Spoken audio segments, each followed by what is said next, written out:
What's going on, guys? It's Chichi Senpai, of course. Here we have this current Spiral Abyss, level floor 12, chambers 1 to 3. So I have two teams. One is what I call Anemo Overload, which consists of Kazuha, Bennett, Jingling, and Raiden Shogun. And then this is my Hyperblood team with Double Hydro, featuring both Yelan and Jinchu. Now, some of you might not agree with it, but it works, and Yelan gives a bunch of energy to the entire team, and she ensures that I get Jinchu's burst back on cooldown. As you can see here, the damn he just flicks you around, doesn't he? But anyways, we're doing decent 20-30k Hyperbloom damage, and there's also some quicken and aggravate damage. I can't speak. But again, these consecrated beasts, they're so bulky and they push you around so much. And the thing about this team is that you always have to pay attention to your Cookie Shinobu, because you want that Hyper Bloom trigger, because you know, if you leave the Dendro cores laying around on the ground, they tend to explode and do just regular boom damage. So you gotta be sure that you keep an eye on your Cookie. Nahida, once you mark with Nahida, you should be good for a decent amount of time, and then you all with Yelan and Xingqiu, you 90% of the time you have your burst up. There we go. She is just so good. She has so much energy recharge, and she really contributes to the team. Also, with her E skill, I get to dodge. You know, it's like semi iframes. I get to dodge a bunch of the stuff that are trying to hit me. So this is my second team. This is my Anemo Overload. And Kazuha, he's gonna get a rerun very soon. They're like one day away, and I'm so excited for it because Kazuha is an absolute beast. And of course, there's a combo of Bennett and Ling. We all know how that goes. Excuse me. And the Raiden Shogun. My Raiden isn't super OP. She's just C0. You guys will see the build after the video finishes. Yeah, the most I probably do is 100, maybe 190k damage without any buffs or so. I mean, without any food buffs. With Bennett's buff, for sure though. As you can see there, and then these two consecrated beasts again. Well, the Scorpion, not so much. The Scorpion is a weaker target, so what I did here, I focused mainly on this Dendro one. He is a menace, and he tends to push you around all over the place. And Raiden, 24,000. Not very good for Raiden, is it? But she shines. She'll shine sometime later in the video. I think I was too far away from him that one time. That's why I did so little. And the thing is, Bennett is also the battery for this team. And Bennett, he allows me to get my Jingling's burst, maybe not directly on cooldown, but it's really fast. And once you know how to maneuver yourself, you get her ult back. And it does a bunch of damage, because, you know, so here for this guy, what you want to do is shoot the two wings, and then he'll become disabled. And what I did when he was going up, I would use my Nahida's burst, you know, because I rarely ever use my Nahida's burst.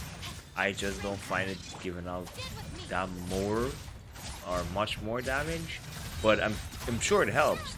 It's just that I think for the couple seconds that it would take, you know, I can do something else like Yelan's burst or Xingqiu's E skill, maybe switch to Cookie like right here and use her E skill, because yeah, I haven't seen that much of a difference when using Nahida's burst, so I very rarely use it.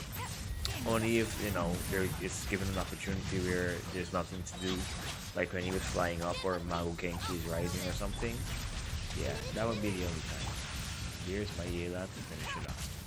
And so for this chamber now, these guys were annoying, and I tried my best to save my energy for this round, but it's not gonna work. So here I'm just gonna be farming a bunch of pyro particles for my Jingling, because Bennett already has his ult. He is very good at battering this team. and Jingling to be exact. There she goes with her ult. Did I just do 40k? Hoo-hoo, not bad. Not bad. Here goes my rating shows. And Kazuha is so good as well. I mean, this particular team, I could probably take down any Spiral Abyss with. This was the one I beat the Weenus with because that was particularly annoying. But I'm pretty sure it's so versatile. I can go up against and nope, slimes. If you have Pyro slimes, I will not be able to beat them with this team. I'll have to Kazuha Radiant Shogun them to death. Pyro slimes or Pyro Abyss. But as you can see, for everybody else, 123k. Oh, I told you she got it. She'll get it there. I told you she'll get it. But what happened? I had to switch because I didn't want it to die. Because we still have one more chamber to go after this one. But like I said, Bennett is just so good at getting Jingling's ult back up on cooldown. And then Kazuha can also contribute to particles for anyone of the team, any member. Because with the Radiant E skill, when you Kazuha E, you generate particles for, you know, that element. And Bennett just doing a good, such a good job of both himself and Jingling that I can afford to use this ult right here. Even though I had a couple seconds, I don't want to risk it. But it's a case where Bennett is just so good at battering the team. You all know this already. That I can use the versus whenever. And here we have Simon, or Tomb Guard of the Desert King. You want definitely aggravate a Hyperblood or a Kraken team, because when he goes invisible here, you have to hit it with one of those, spread or bloom, aggravate the Kraken, and then it gets disabled, and then you can just deal a ton of damage here, because we got some Hyperbloom doing what, 35k? Yep, a bunch of them. Jinchu's swords going everywhere, Yelan's dice going everywhere, Cookie Shinobu's doing her thing.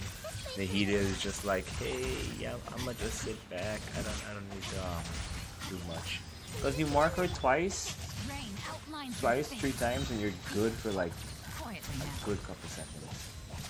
But yeah, I could have made 9 minutes here, but he's here. But yeah, for him, you just definitely want a Quicken or a spread reaction team, and that's about it. And now for the terror. 3 terrors to be exact. The Mago Kenki. And of course, as per before, I use my ult. I told you I can use it, so I did. And now I'm just gonna farm particles once again. And what you notice, I left my Goba in the middle there to do a shit ton of damage. Well, not really. But he generated a shit ton of particles. So even though it's icy, we'll rush back, get some more particles, drop Goba again. Kazuha is so good against the Mago Kenki. Because when he's gonna do the aerial slash where he slices down, you use your E skill and hold it, he'll slice down before you and you'll completely dodge it without needing to actually dodge it or using ult or yeah. So let's go Radiant, 100, nice, nice. The thing is, these guys are so huge, and I had to switch out here. I didn't want to Radiant to die just yet. She barely has 1 HP. She's literally 1 HP.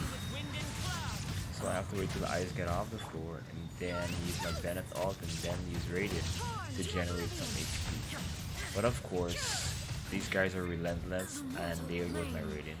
However, I still have both my Benny and my Jingling. And if you haven't noticed, Jingling's been putting in some work. So we have the Bennett to fuel her once again. And we got 30 seconds.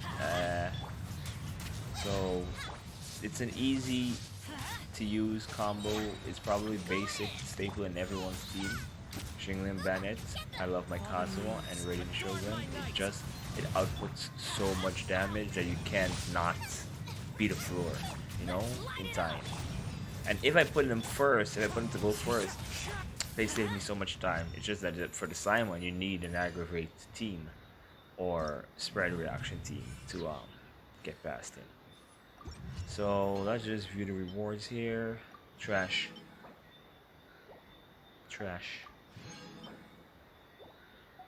Okay. And trash. Such is life. And let's just go through the team real quick. Kazuha with 954. Elemental Mastery, Iron Sting, and of course Viridescent Venerer.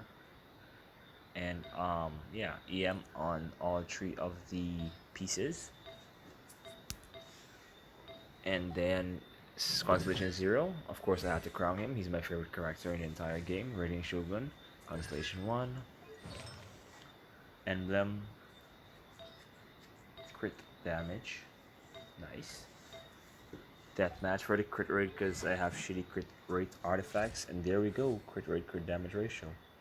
Pretty decent if I say so myself. And then everybody else for the support characters, I really didn't invest that much into them, but I probably will, because as you can see, those are really shitty artifacts. But I see 6 my Bennett, don't judge me, and I have my Shingling finally. C4, I got her C4 the other day, and that 40% extra pyronated duration is really paying off. That's my Anemo Overload team, and here's my... I don't have a name for it, it's just the Hyperblood team. I think I should invest a little bit more in Yelan as well, because she's actually pretty good, but now maybe a little ways down the road. I'm not sure as yet. She's just providing the entry course for me at the moment. I gotta up her skill as well. Here's the bread and butter of this team. Cookie Shinobu with the Flower of Paradise. 40% additional Hyper Bloom damage after the first instance. I'll make a separate video on her because, to be honest, people didn't like Cookie Shinobu at first. They were like, oh, you don't need a healer inside the Abyss. Oh, you don't need a healer. A shielder is better. Use Zhang or Dion or something. And then I just grew with her because I used to always use food. And I used her as a healer and she was pretty good. And she came all the way from Inazuma all the way to Sumeru. They released Hyper Bloom and that was the best thing to ever happen. Cheers!